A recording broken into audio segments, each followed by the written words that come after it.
देखिए 1.16 हम पढ़ रहे हैं साथ में, आप भी पढ़ते रहिए, क्वेश्चन तो आपको दिख रहा होगा।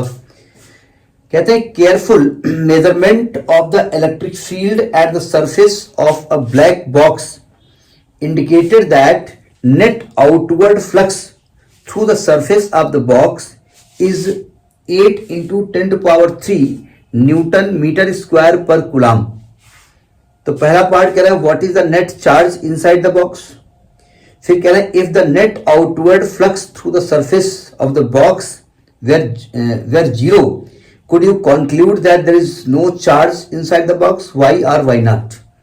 क्या करें, एक बॉक्स है, बॉक्स के अंदर से, बॉक्स का शेप कुछ भी हो सकता है, तो हम अपने हिसाब से चाहें तो भाई हमने कहा ये इस प्रकार का बॉक्स है, बोला ऐसा बॉक्स होता है कहीं है, हमको कहा दिखा टेढ़ा मेढ़ा बॉक्स है, और उसके अंदर से नेट कुछ इलेक्ट्रिक फ्लक्स बाहर निकल रहा है। अब चूंकि बॉक्स की बात करें तो हर सरफेस से निकल रहा होगा, तो जो इलेक्ट्रिक फ्लक्स निकल रहा है वो इलेक्ट्रिक फ्लक्स जो दिया गया है वो दिया गया है आपका 8 into 10⁻³ फ्लक्स को इंडिकेट करते हैं फाई से, और इलेक्ट्रिक फील्ड के ई का इस्तेमाल करेंगे तो आएगा 8 into 10⁻³ newton metre square per coulomb, ये दिया हुआ है।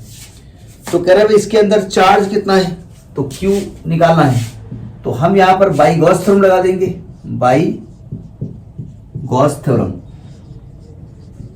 क्या कह रही है, phi is equal to q upon epsilon naught. तो हम जानते हैं किसी भी सरफेस के अंदर, जिसे गॉसियन सरफेस कहते हैं, अगर कोई चार्ज रखा है तो उससे निकलने वाला जो नेट फ्लक्स होता है वो Q upon epsilon not times of charge होता है।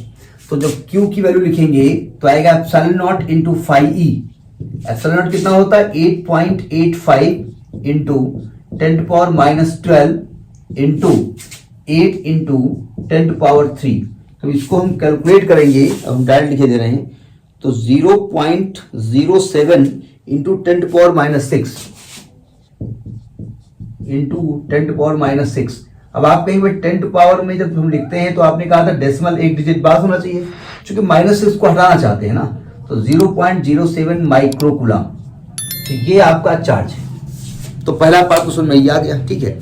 अगर मैं आपसे कहूं कि what is the nature of the charge, तो आप ये नहीं कह सकते पॉजिटिव है, नेट चार्ज पॉजिटिव है, नहीं समझे, नेट चार्ज हो पॉजिटिव, क्योंकि बहुत सारे चार्ज यहां हो सकते हैं, ऐसा नहीं कि चार्ज नहीं हो सकते, बहुत सारे चार्ज हो सकते हैं यहां पर। अच्छा, पहला पार्ट समझ में आ गया। दूसरा पार्ट ये कह ये रहे हैं कि भाई कि if the net outward flux through the surface of box is zero, ये कह रहे हैं कि सरफेस से जो फ्लक्स गुजर रहा है नेट फ्लक्स जीरो होता है, तो कहते हैं is total is charge is not there, q is not there, क्या कोई चार्ज वहां पर नहीं है, क्या मतलब है भाई, आउटवर्ड फ्लक्स पास नहीं हो रहा है, लिखा ना कि if the net outward flux through the surface of box where zero could you conclude, क्या आप ये कह सकते हैं कि there is no charge inside the box, नहीं, we can not say anything. क्यों, देखिए हम जो गॉस थ्योरम पढ़ते हैं वो गॉस थ्योरम का स्टेटमेंट जरा पढ़िए,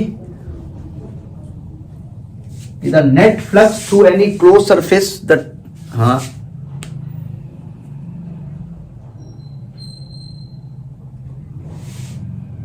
नेट चार्ज, हमने पढ़ा है कि नेट फ्लक्स जो होता है, net flux is equal to 1/ε net charge. इस नेट वर्ड पे विशेष ध्यान दिया जाए। वैसे भी लोग कपड़े खरीदते हैं तो नेट जो देखेंगे, नेट कैसी है, लेस कैसी लगी हुई है, तो ये उसी का लेस वेस है। नहीं, हम लोग तो नहीं देखते, हम लोग तो ऐसे काम चल जाता है।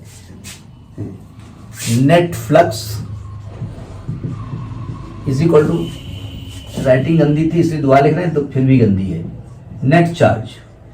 तो एक्चुअली हो सकता है सरफेस के अंदर एक प्लस क्यू चार्ज हो, एक माइनस क्यू चार्ज हो, तो टोटल चार्ज कितना हो जाएगा, 0।